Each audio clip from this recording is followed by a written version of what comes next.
સોનાની નગરી ડૂબવાની હતી, પરંતુ એ માત્ર એક શહેરનું ડૂબવું નહોતું. એ માનવ જીવનને એક મોટો સંદેશ આપતી ઘટના હતી. આ કહાની છે દ્વારિકાની, ભગવાન શ્રી કૃષ્ણની પવિત્ર નગરીની. સમુદ્ર કિનારે વસેલી દ્વારિકા સોનાથી ઝગમગતી નગરી હતી. મહેલો હીરા મોતીથી સજેલા, રસ્તાઓ ચમકતા અને લોકો સુખ સમૃદ્ધિથી ભરેલા.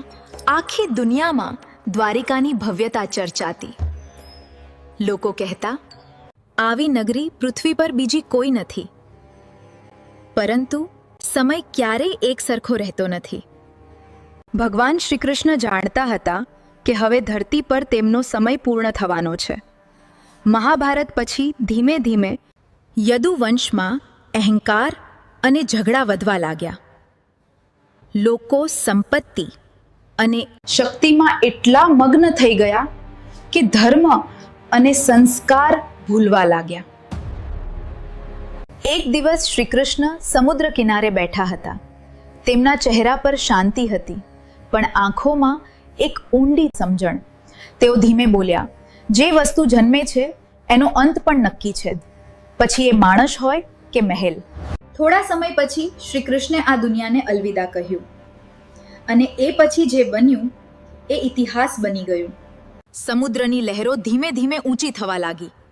લોકો ગભરાઈ ગયા. દ્વારિકાના રસ્તાઓમાં પાણી ભરાવા લાગ્યું. સોનાના મહેલો, ચમકતા બજારો અને વૈભવથી ભરેલી નગરી ધીમે ધીમે સમુદ્રમાં સમાઈ રહી હતી. લોકો પોતાની સંપત્તિ બચાવવા દોડ્યા. કોઈ સોનું લઈને ભાગતું હતું, કોઈ હીરા બચાવવાનો પ્રયત્ન કરતું હતું, પરંતુ સમુદ્રની સામે કોઈની ચાલતી નહોતી. થોડા જ કલાકોમાં આખી દ્વારિકા સમુદ્રમાં ડૂબી ગઈ. જે નગરીને લોકો અખંડ અને અમર માનતા હતા, એ એક પળમાં ખોવાઈ ગઈ. આ ઘટના માત્ર ઇતિહાસ નથી, એ જીવનનું સૌથી મોટું સત્ય. ભગવાન શ્રી કૃષ્ણ પોતે આખા બ્રહ્માંડના માલિક હતા, છતાં જ્યારે તેઓ ગયા ત્યારે દ્વારિકાનું વૈભવ પણ સાથે ન લઈ ગયા. સોનાની નગરી પણ સમુદ્રમાં સમાઈ ગઈ. તો પછી આપણે શું લઈને જવાના? આજે માણસ આખી જિંદગી પૈસા, પ્રોપર્ટી અને વસ્તુઓ ભેગી કરવામાં પસાર કરી દે છે.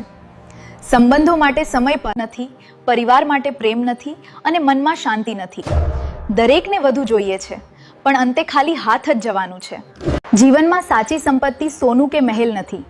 સાચી સંપત્તિ છે સારા કર્મ, પ્રેમ, સંબંધો અને માનવતા. દ્વારિકા આજે પણ સમુદ્રની નીચે દટાયેલી છે, પરંતુ એની કહાની આજે પણ દુનિયાને એક સંદેશ આપે છે.